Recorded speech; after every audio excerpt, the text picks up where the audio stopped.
morning. How's everybody doing? Good. Okay. How was the weekend?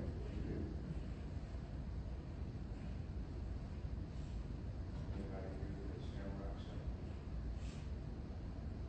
Anybody over to the Shamrock Show? No? Who are my Chicagoans? You're from, I know you're in Burge, okay? So we have one, who else? Where's it? Chicago, a little bit south of here, but not too Okay. much. Oh, Earl? Okay. All right, so there. You guys ever participate in Shamrock Shuffle? Yeah, it's like a big run, a big kind of marathon thing they have downtown Grand Park. It's cool. You know, you usually have it right after St. Patrick's Day. Huge, 100,000 people. Pretty cool. I did that over the weekend, and that was about it. All right, who got some blurbs today? One, two, okay, just two. For the rest of you, try to have something Thursday. What I think I'll do is I'll kind of lecture through chapter 11, and then maybe the last 20-some, 30 minutes, we could, I give you time to work on your projects in class. Yeah, I'll pull it up on the board, kind of what to expect, and then we could throw out kind of ideas and questions to you. Maybe if you're struggling with, you know, trying to put stuff together, I can maybe help you out. If you want, you know, we can all just kind of work in a group too. If you want to bounce off ideas or things you're doing with your project. That's coming up, so I just want to make sure everybody's ready for that. All right. Okay, chapter 11. We may go back to chapter 10, maybe next week. But chapter 11, we are looking at distribution, international distribution. All right, so we want to understand exactly what distribution is.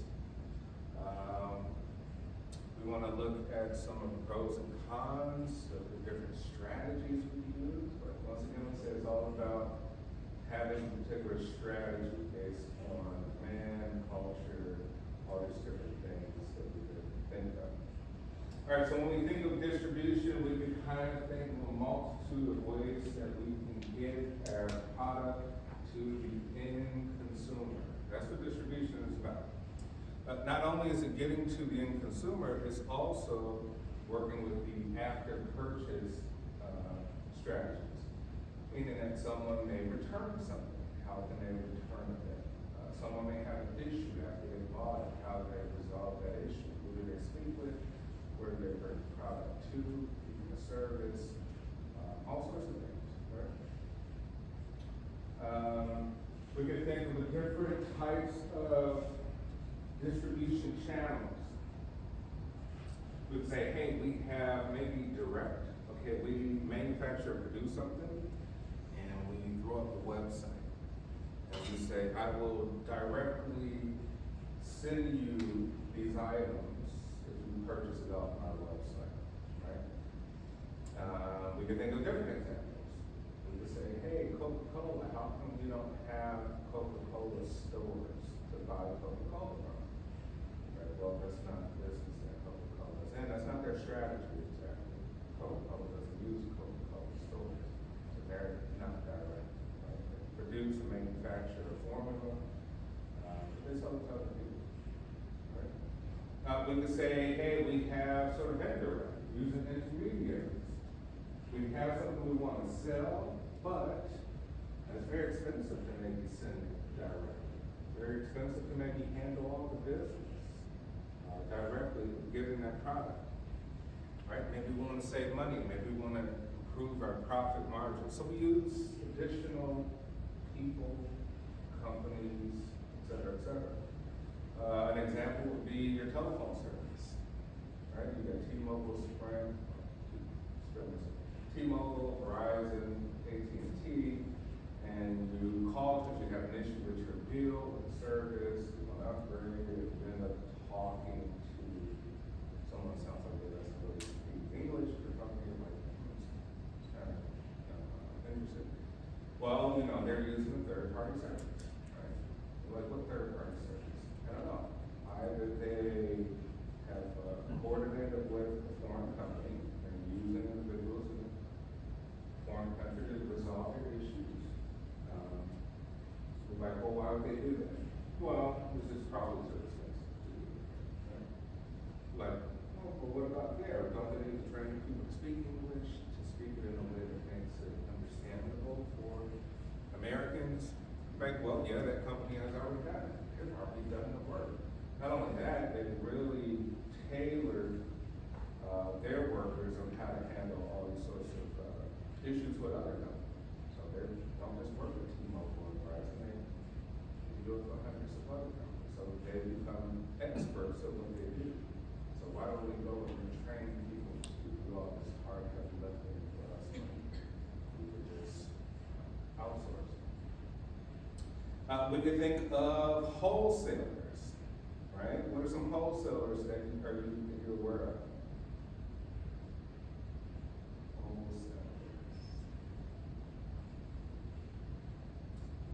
Right? Think of Costco, think of Sam's Club. Like, well, what exactly do they do? Well, once again, Procter & Gamble. We can think of Tide, dishwashing liquid. We can think of Kellogg's, cereals and cereal bars.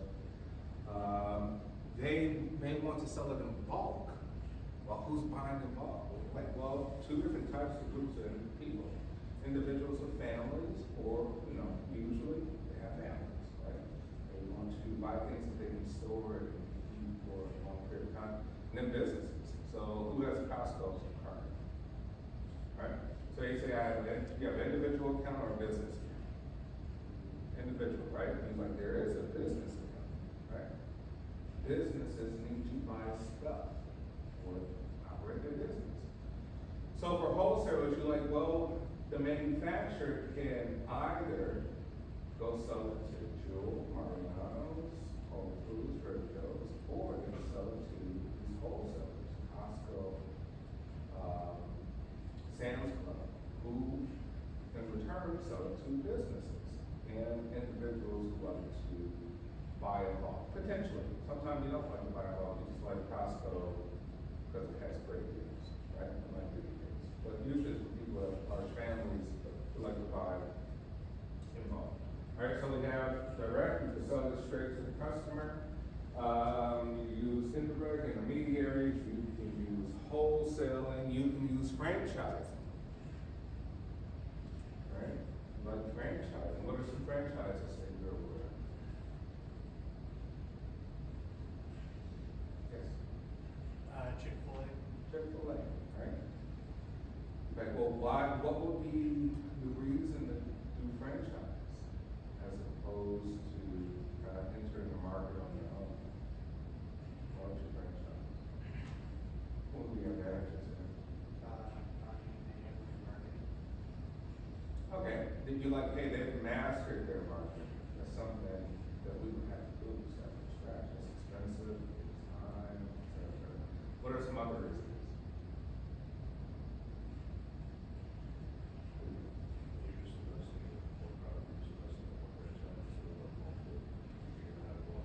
Yeah, you're like, hey, it's honestly, it just takes away things, right?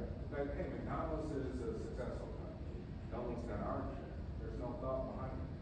So either you say, hey, I got this, and it's moving. I'm gonna start something to compete with McDonald's. It's kind of risky, and expensive. Pull that out. Or you say, hey, no, I'm gonna just franchise McDonald's. What does that mean? Well, I have to abide by the agreements and protocols of McDonald's. It's their branding, it's their use of products, it's their way of setting up the machine so that things run under the system that they have created. So you say, Intel, McDonald's is a system. It's a system of using certain products to get out in a certain amount of time with a certain amount of quality, right? At a certain price. So McDonald's sells you branding, of course, it's trademark, right? Patented things that they have, but they're selling you a system, and the system works. It's proven. So not only that, we have over 30,000 stores, so it's pretty. People are pretty aware of the product, right?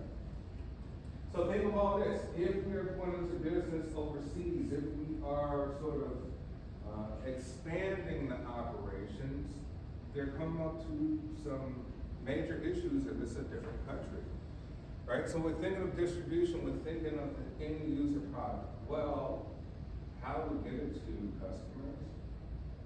Based on where they live, their environment, their infrastructure, their understandings, their language, right? All these different factors. Do we use someone who's already in that country, who has way more expertise than we have? But we know if we do that, then we kind of lose control over our operations and our business. We lose control because we've introduced a third party. If we do direct, we have more control, right? We control what we want to do, but it still may be more of a challenge. But the profit margins may be higher. We can cut it in on the process, right? As we franchise, we know, hey, it works because it's usually a successful company, but profit margins might be good, but it could be better than if, you know, if you had your own operations, your own restaurant, for example, right? Because you still are under the control of the parent company that you're franchising from. So different strategies, different challenges, pros and cons. One of the best examples of great distribution, so here's on a side note, you know, we have things like logistics and then we have distribution. What do you think is really truly the difference between these two fundamental concepts? Are they the same? Logistics and distribution.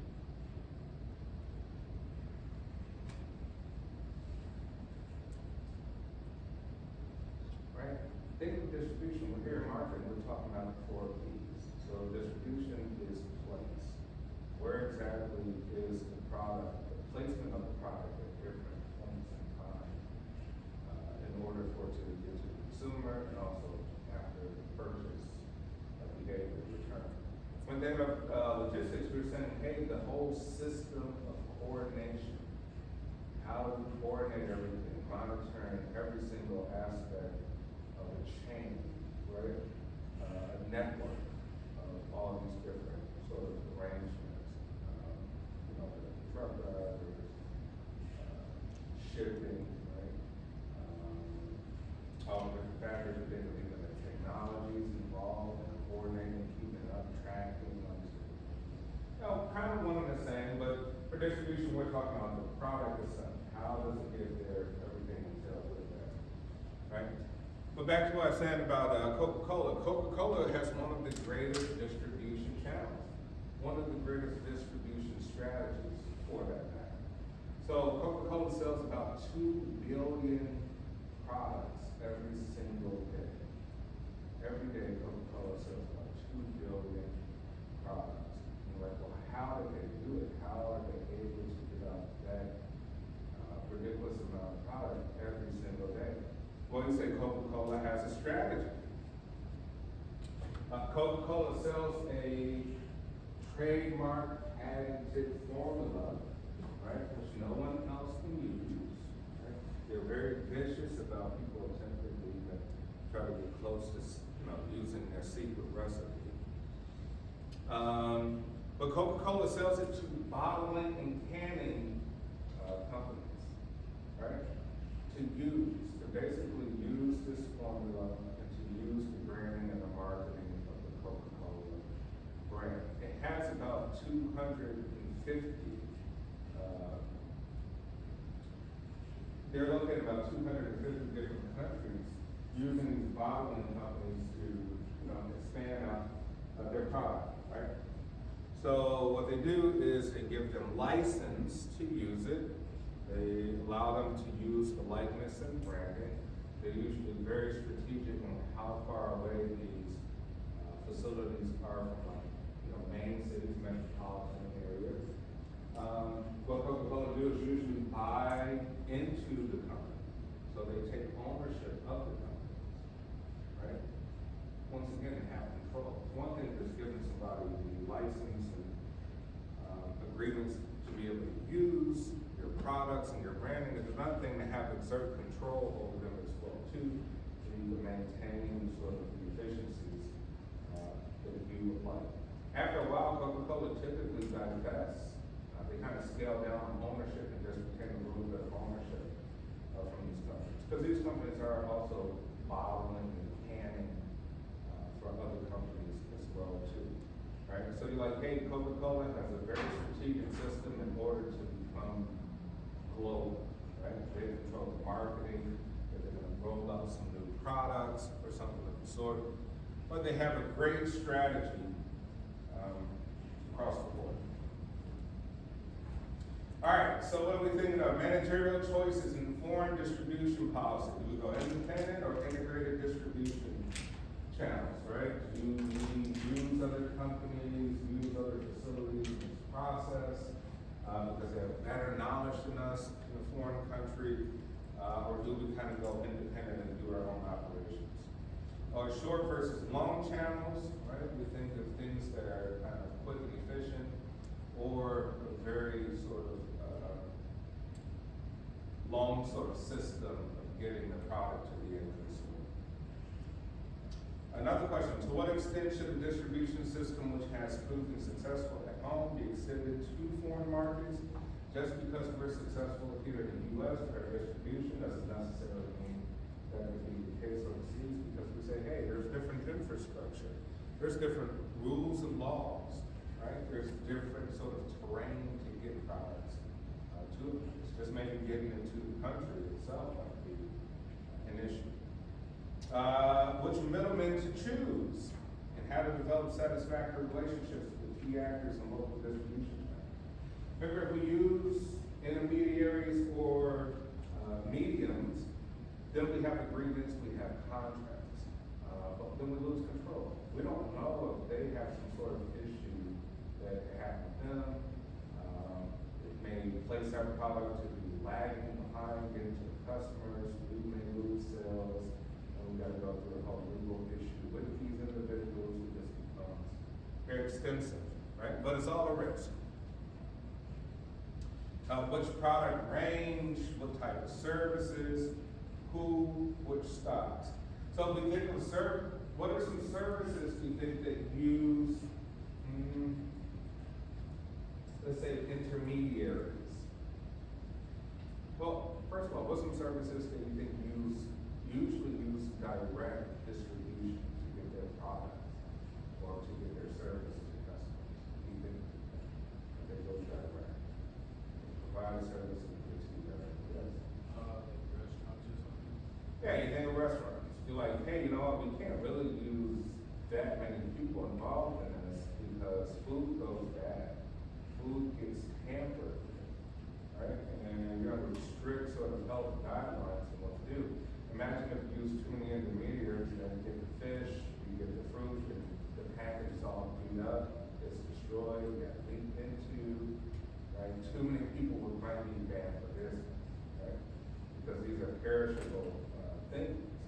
So a lot of restaurants may use direct, right? They use sort of, they get directly from the source, right? They get it from the fishery, if they're in the fishery, right? The source of stuff. From maybe the farm, right? They use a lot of vegetables and fruits or something of the sort, right? But they can use intermediaries, right? It just maybe depends on how far away intermediaries, they're located near a fishery, but you still want to use some middle people. It might not hurt the business. But yeah, good example. Can you think of anything else? Service.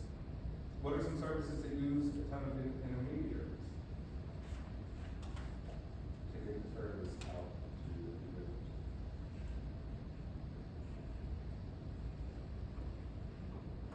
Like a grocery store? Yeah, right? If you think of grocery stores are selling products from manufacturers, right? Kellogg, Mars Candy, Tide, Procter & Gamble, things like that. They're selling products from manufacturers that are typical, right? Thousands, tens of thousands of products, right? What's the benefit of that? What's the benefit of kind of using all these intermediaries, say for a grocery store? Why would manufacturers want to use a grocery store? Because it's like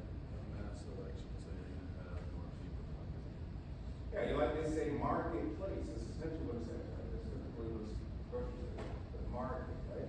Like, hey, here's an environment where people all come searching for all types of products. It makes the most sense that we place our product in Target, in Walgreens, in Walmart, because this is where people come to look for stuff. We can compete with a bunch of other businesses here, so it makes the most sense.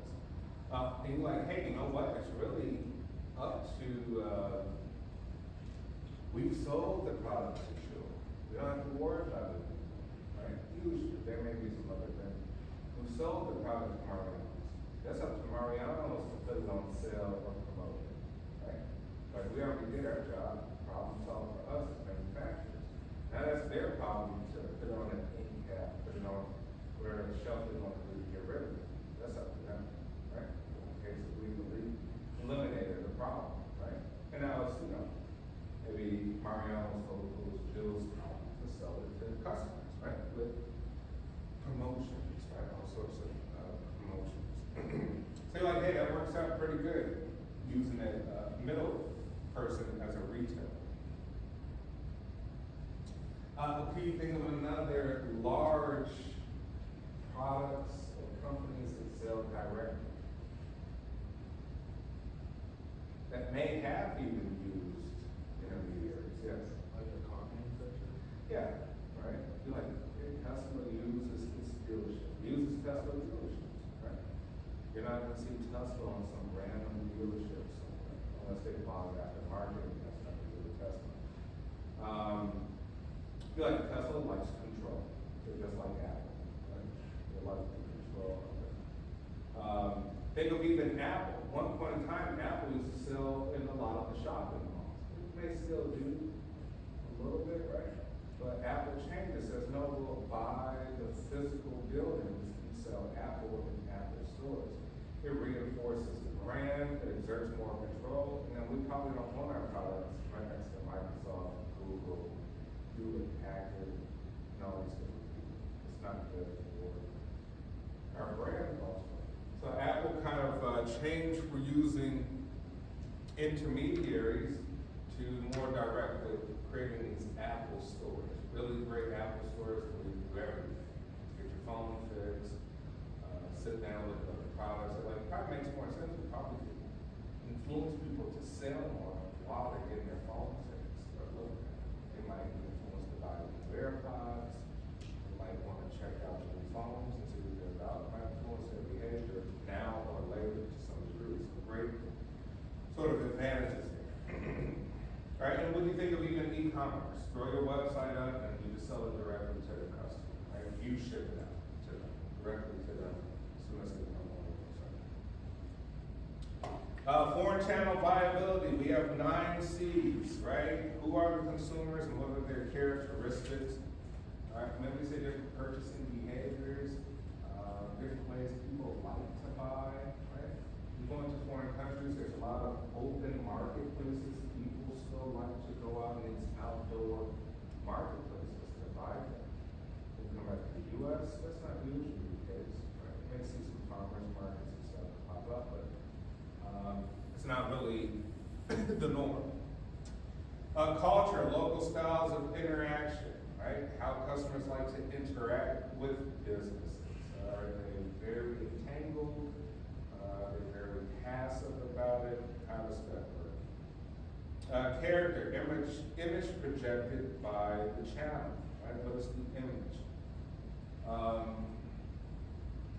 Right, and we also go back to say like Coca-Cola. Let's just maybe pretend we're a different type of, okay, we can do Coca-Cola.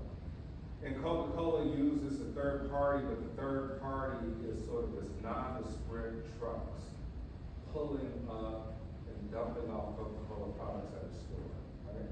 Now, whatever branding or image that trucking company has may also influence Coca-Cola's brand if they're shipping Coca-Cola products.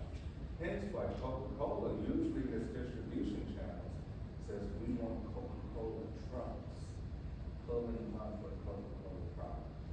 Coke, Sprite, all the other brands that Coca-Cola owns, right? Because we say, hey, we don't want anything to happen trucking company has a bad image in this particular area, could be workers' rights, unions, political things, kickbacks, legal things happening. We don't want that to impact our brand, right? 'Cause, the customers may associate us with them, right?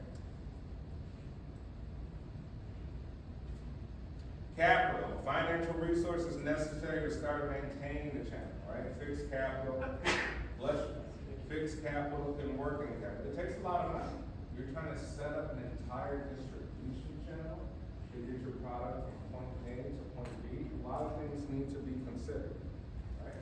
The money may be worth it. It really depends on what you're selling, how much of it you're selling, et cetera, et cetera. But fixed capital, right? Initial cost, and then all the costs after that as we operate the business.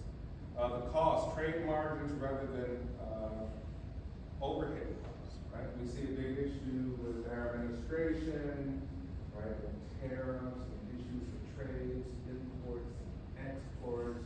Definitely gonna affect some margins to a degree. Probably will affect consumers more than anything, right? We'll have to pay for to make up for these margins. Something to be considered.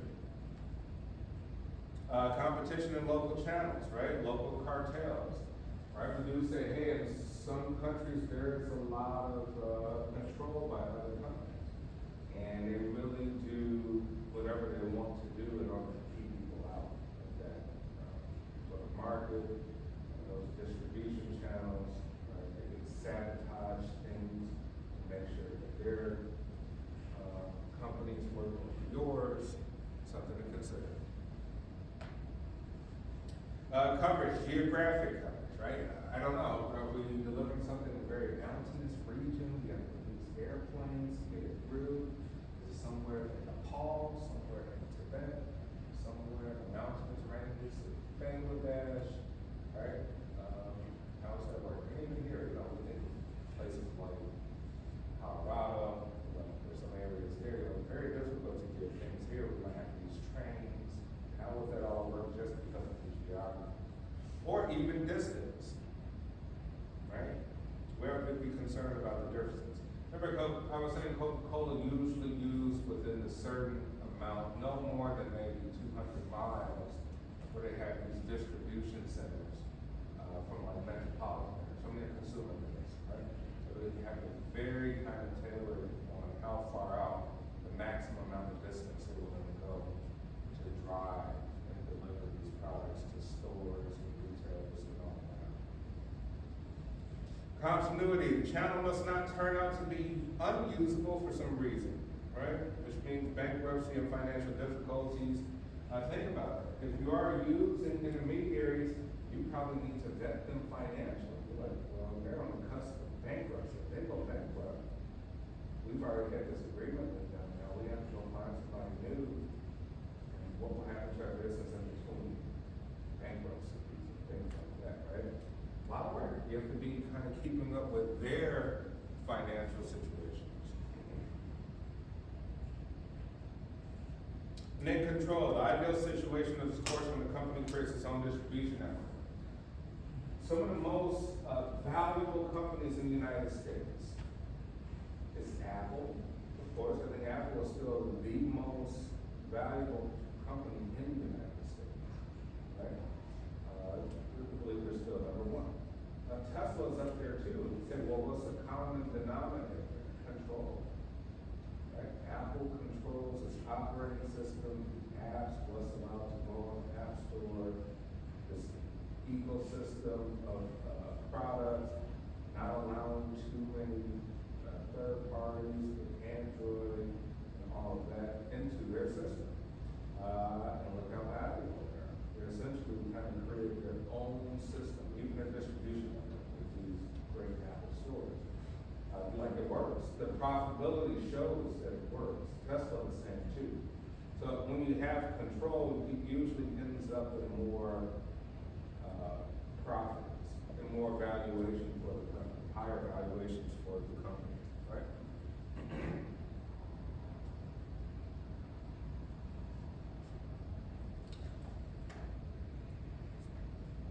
All Alright, maybe we could take a peek at this sort of case of using the 9 C's in Australia. Alright, Starbucks versus the 9 C's in Australia. As consumers and their characteristics. When Starbucks surveyed the cafe market in Australia, they should have seen the consumer preference for individually owned local boutiques. So we're saying, hey, in Australia, people have a preference for individually owned local boutiques. People like these kind of independent boutique cafes. That's just the preference, that's what the customers like out there.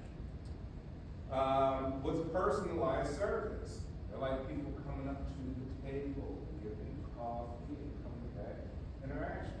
So we say, hey, Starbucks, what we know is that, hey, you do have great customer service, you write our name on the cup, you call it out, it's ready.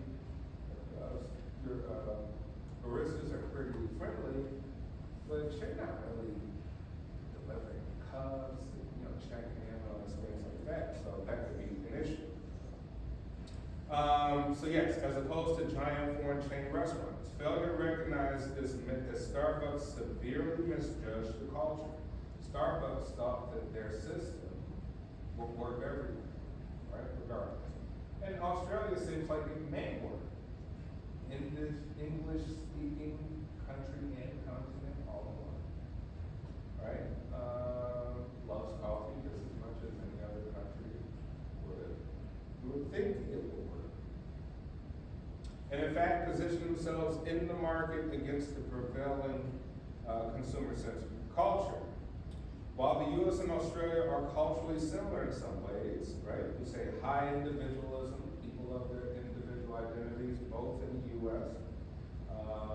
Australia is not as collectivistic as one may think.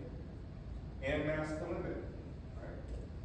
We're a highly masculine culture for the most part. Things are shifting, right? Dynamics are shifting. But we're still very highly masculine, right? That domain.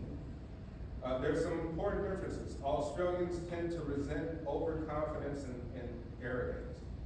The Americans are boisterous and overconfident and oftentimes seen as very arrogant to foreigners. We think that we know it all, we think that we do it best. And everything we kind of produce just the best, right? We're the best. The Australians don't like that system. They don't like that sort of arrogance, right? They kind of like more subtle sort of sense of humility and offering products.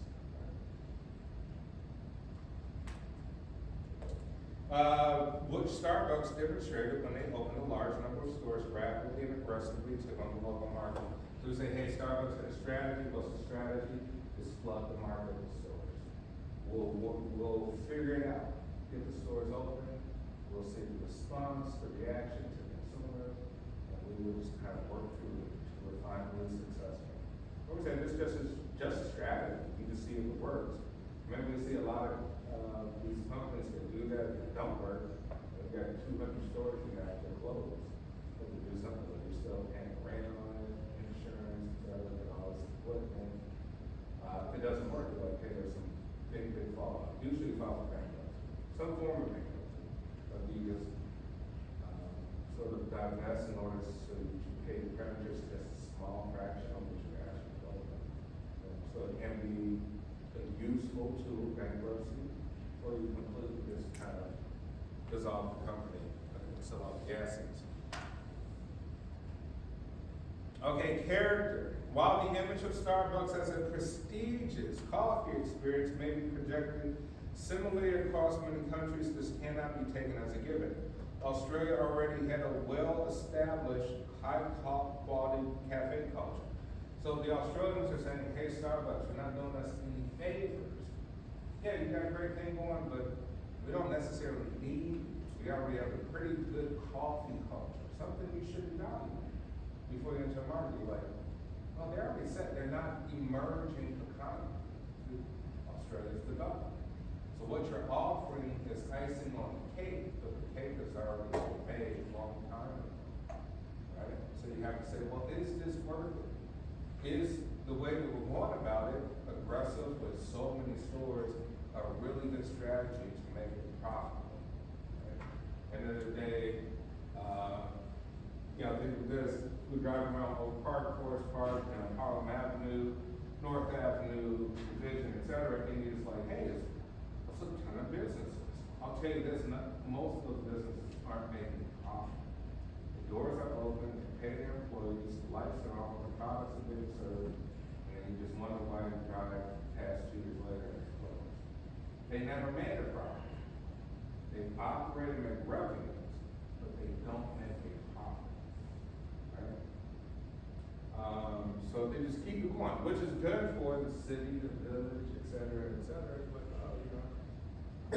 commerce, chamber of commerce, want more businesses, but really there's only few that succeed and say, hey, we made a profit. And with that profit, we can expand, right? That's why we see this one old mom and pop store and it never expands. Same old store forever and ever, right?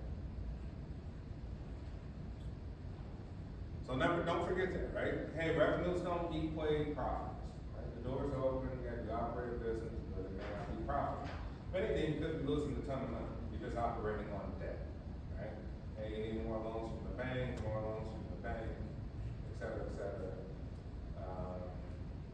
Then we can't get no more money, and it's over, right? Party's over. All right, so character, why the average of Starbucks as a prestigious coffee experience may be projected similarly across many countries, this cannot be taken as a given. Australia already had a well-established high-quality cafe culture. Unfortunately for Starbucks, their coffee was not perceived as being of higher quality. It was perceived as being mid-grade coffee, right? It was mid. Further, they decided not to advertise, right? So Starbucks says, hey, we are already known. We don't need to spend millions and millions of dollars on advertising because people should know Starbucks, right? Traveling, et cetera, et cetera. They quickly became viewed as an American brand bully with overpriced and low quality service and products. Who here loves Starbucks? Who has to have their Starbucks? I mean, I'm drinking it right now, but it's just kind of good what he does. Every day. Every day. We come in passing, I feel like it's really, Yeah. Blues by Dunkin' Donuts. I think Dunkin' has better hot coffee, but Starbucks are better cold drinks, right? And yeah, more options. But hey, here in Australia, they're like, hey, you know what? Hey, Starbucks, the coffee is too much. Let's just say even here, you want a grande, such and such, $6. Even, right? 5 something, whatever, the tax is $6, and you go like, hey, that's not pricey. You're like, cause what's the alternative? I mean, even, I get mad at Dunkin' Donuts for them going up in their coffee, but I'm like, all right, Dunkin' Donuts, $3, $3.19. Right? And you're like, hey, Starbucks, I don't know the price. You're like, yeah, but we're like this prestigious blah. I'm like, yeah, that's cool for an image. I know better, but I just care about how good the coffee is. Right? I don't care if a crackhead was selling it. Coffee was good. I don't really pay for it. But others not so much. When we say it's an experience, Starbucks is an image. Starbucks, right? Target. There's more to it, right? A lot of people are really involved in it, and they love their Starbucks, and they post their Starbucks, and they write their names on it. Like, it's a lot bigger than to most people, to most consumers. But the Australians say no, overpriced. We kind of perceive you as a bully. We know you're coming in here to try to knock out independently owned mom and pop, and we don't like that because mom and pop's part of our culture. If you're coming to disrupt our culture, we may not even like you in the first place. You're a cultural disruptor, and for that point alone, you probably get some pushback. something to consider. Fourth, capital. Starbucks clearly had the necessary capital to launch in several cities in Australia in a short period of time, and to this day to continue to use the US base to support the small number of remaining Australian stores. The chain, which has accumulated losses of $204 million in Australia since its opening its first store in 2000. So we say, hey, Starbucks, you're open, and we may see a ton of you in Australia. Doesn't matter, you don't make no profit, you lost $204 million since 2000, right? Say stores don't equal profits, just equals revenues. Conceded that was only able to continue as a going concern because of the financial support of the parent Starbucks Corporation. All right, so you say Starbucks has the capital to kind of do whatever it wants to do. Doesn't mean it'll be successful doing what it wants to do, but it has the money to kind of make these attempts, right, to risk. So think of it. If we say we're going into business as coffee retailers in Australia, what could be a better strategy than using Starbucks? How could we do it? How could Starbucks have even developed a different strategy for entering the Australian market? What could Starbucks have did?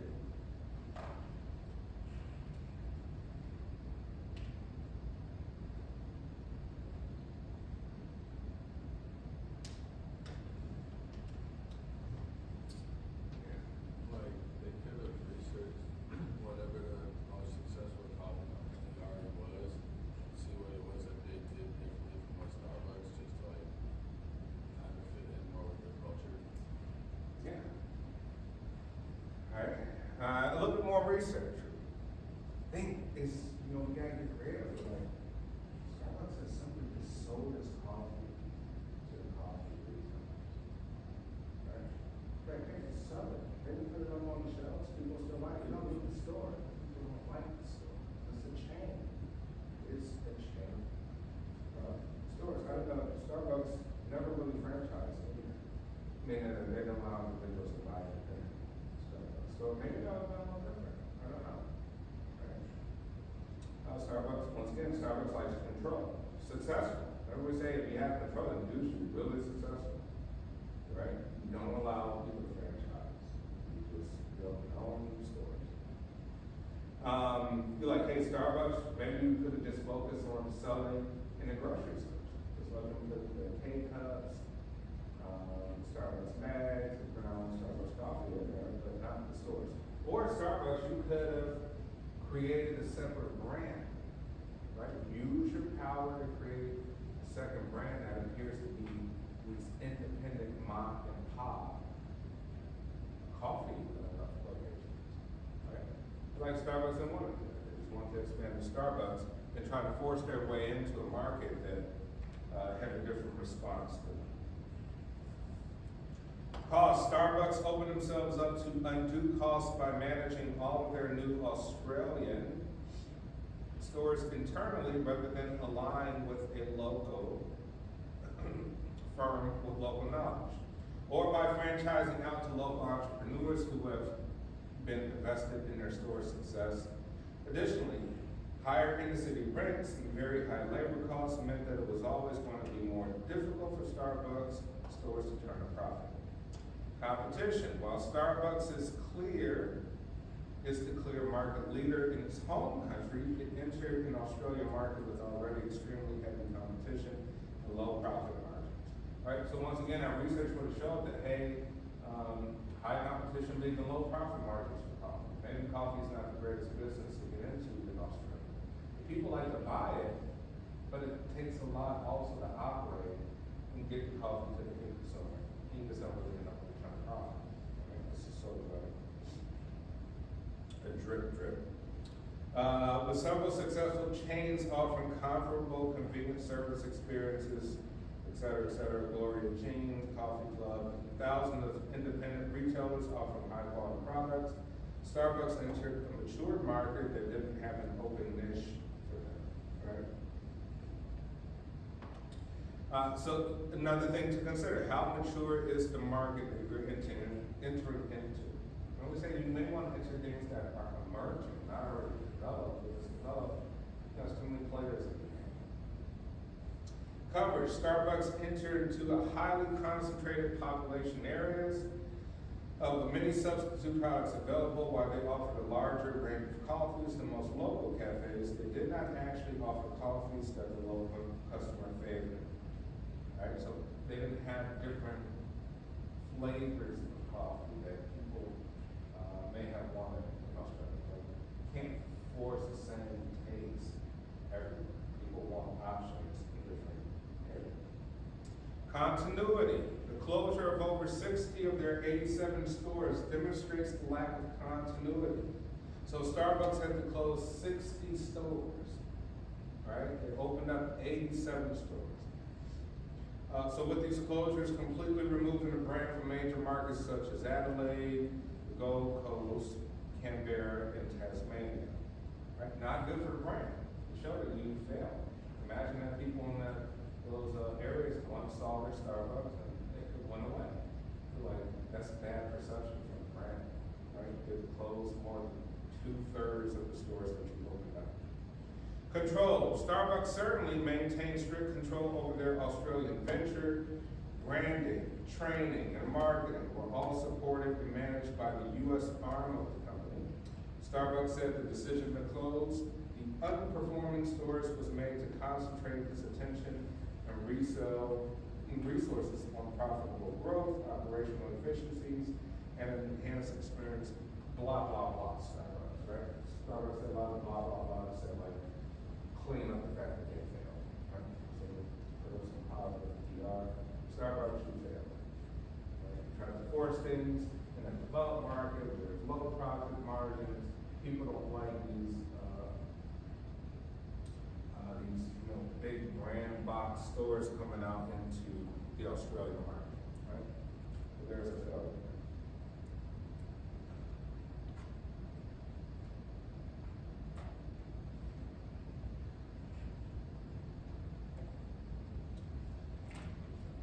Okay. All right, 5 ways a retailer can enter a foreign market, right? Internal expansion. You just expand, right? You just go ahead, you've got good operations in the U.S., open up another location, or start a business in a foreign market, if possible. Merger or takeover of a host country firm. Smart moves, in my opinion.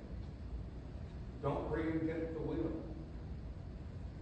When I was doing business, I'd say a lot of foreign countries buying properties, right? You're buying properties, you're buying apartment buildings, in essence. So the idea to say, you come as a developer, you buy land, and you build up these buildings, and you make them look fancy schmancy nice, and you charge a certain amount of rent. Or you could buy pre-existing buildings that are decent, nice, and then you add a little money to renovate them, to make them up to the standard that you would like, and you charge rents accordingly. One takes a long time. It takes a long time to develop, right? Buy land and build up buildings. Like, well, when you build that 2 years of why they're building, why you're not making any money? You're just dishing out into the very building. A contractor may say it'll cost this amount of money to develop a building. It's not the case. It usually far exceeds that because of all these sorts of situations. You don't know what the market will be by the time you develop the building. 2 years have passed, new administrations have came in, economics have changed. The cost is variable, you have no clue what that will be. Or you can just don't reinvent the wheel. Just buy a building that you already can see on paper that's relatively successful, add some value to it, charge rents a little bit, and there's the kind of strategy for success. It makes it very simple. Keep it simple approach. Those are kind of my strategies, right? Hey, merge or take over a country, take over a company, or a business or an operation or something that's already proven itself. If it proves on paper that it's successful, why would you want to start over? Just for your You can think of even hotels, you know, which is, you know, a business that I'm trying to break into now, you know, which is difficult. You know, hotels, extremely difficult business. You know, you have all these rooms, you can have a hotel 250 rooms. And once again, we said, if you don't rent them out that night, that money is gone forever. And if you wait too long, you gotta put that in discount, right? A ton of vacancies, 250 rooms, you got 150 rooms that are vacant. You're just losing a ton of money, but it still costs money to operate this big facility, insurance, lights, gas, heating systems, et cetera. But you think of like the Hilton, the Hyatt, Trump, right? All these different things. Essentially how they do is there's an existing structure, there's a facility, and we just know how to perfectly manage hotel operations. We don't may want to own the building. That may not be our goal. But we can lease this giant building, slap our name up on it, our brand, get our contractors who are cleaning people, food services people, everything to operate a hotel, right? And do it that way. But you're like, I don't want the ownership. Imagine you buying this big building, it costs $40, $50, $60 million, you know, what that costs. You say, but I can contract all these different pieces, that's what we're expert at, as the Hilton, as the Hyatt, as Trump, or whatever sort of hotel operations it is, that's what we're perfect at. Organizing, coordinating, cleaning services, food services, customer services, and we throw in all the furniture, design elements, right? So man, I wanna own the building. And that could be the case, like, hey, you know what, just kind of, merge or take over. Franchising, so we just talked about. Joint ventures, just going in on, an operation with somebody who does really good business, right? You have your own capital. Or non-controlling interest, in a host firm, right? This might be licensing or something, you don't wanna have, a vested interest, but it allows people to kind of use some of the licensing efforts for that.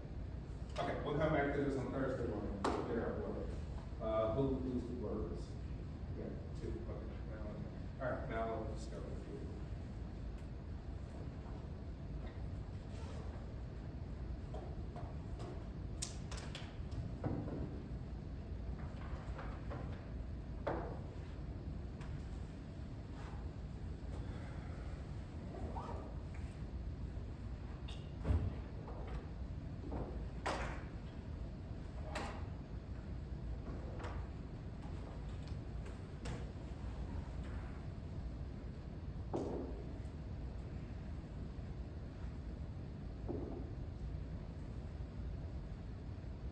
So I did mine on Family Dollar closing.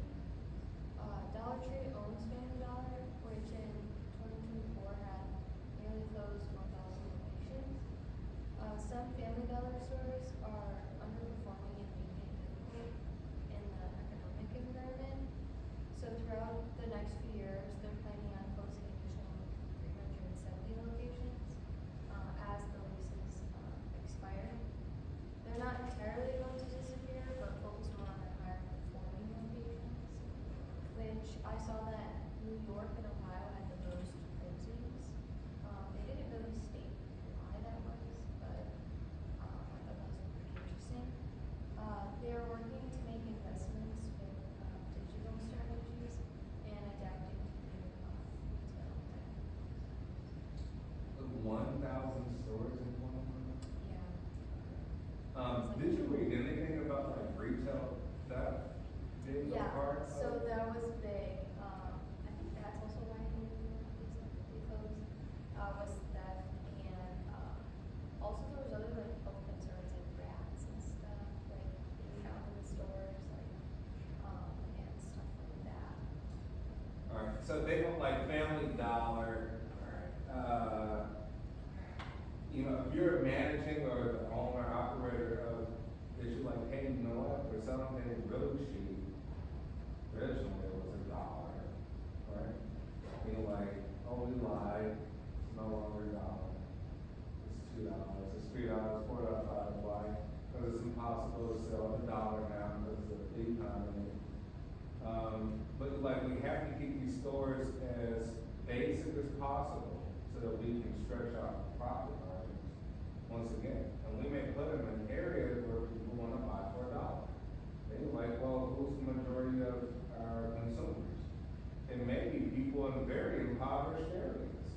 And if the people in very impoverished areas, they might be more likely to steal. And it doesn't even have to be them, because they're extremely impoverished, it can be even middle class people to some degree. It may be a mental concept that it's okay to take very, very cheap things without any consequences. Right? So like, hey, that even the perception of Family Dollar may have been great at one point in time, but as our culture kind of changed, like it no longer works. There's no security there. High retail theft. People literally walking out of stores and not thinking about it. And probably some of your locations, like, you might think it's 50 locations where people are more apt to steal. And now you change the prices, and now you priced out the people who maybe a little bit higher income say, oh, okay, I used to go to use to substitute Walgreens or Walmart. I'm like, no, you're $4 or $5. I'm not coming here. I'll just go to my normal stores and all. Right? So like, this is kind of just a whirlwind fallout that they probably never anticipated all these kind of factors will happen. Is there any other reason you could think of? I'm pretty sure we've all shopped at Dollar Tree, Family Dollar. Anything else you can think of why they're closing some of these stores? No? All right, thank you very much. That was awesome.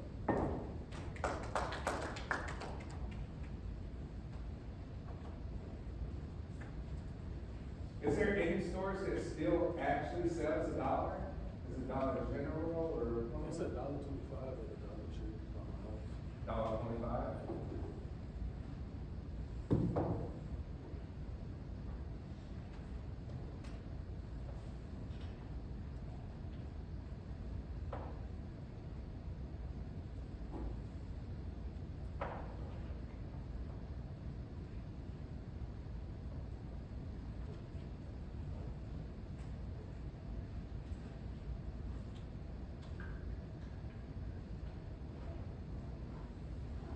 So I found an article on like a Chinese EV company called BYD. I think they're actually manufactured in Thailand, it said, but it's like the largest EV company in the Asian market, which has now become the largest EV market in the world. So they surpassed Tesla, whose revenue was like 97 billion, which is also believed to be inflated potentially, but they saw a 29% increase in their revenue to 107 billion, and that's why they've surpassed Tesla. They sold 10 million vehicles alone just in November, and they are considered to be like a superior product in pretty much every way, shape, and form to all the other EVs. I think the article was CNBC, who had yet to confirm it, but it's believed that they can charge in just 5 minutes, like about the same. They say it's about the same time to fill up your car with gas, and it would be 400 kilometers, which is approximately 249 miles, which is much faster than anything like any American EV or apparently any other Asian EV or any other company. So. Why do you think they're kind of, do you think Elon has anything to do with sort of BYD kind of advancing beyond that? Or you think Tesla vehicles are just too expensive for what they actually offer? And BYD's EVs are like, hey, more, better pricing versus how quick charge and all these different things? I mean, I think part of it is, I don't know if it's sold in America. I know certain like Asian companies, like vehicle companies, aren't allowed to sell in America, and they said that the Asian market is now the largest EV market. So simply just having access to a larger market, because it says it's been increasing since November, like their sales.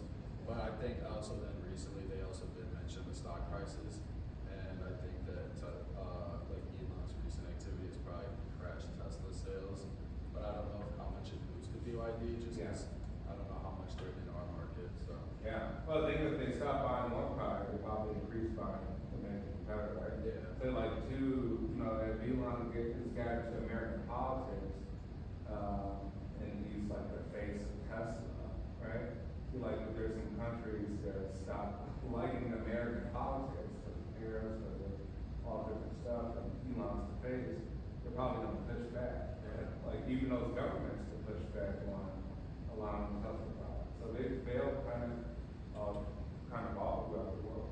But don't forget too, the largest selling point for EV vehicles is really just the battery. Tesla makes about 80-something% of its revenue off selling the battery to other manufacturers of electric vehicles. BYD, the same. Right, so they're showing that they have a battery that can charge for 5 minutes and 250 miles. It's a no-brainer.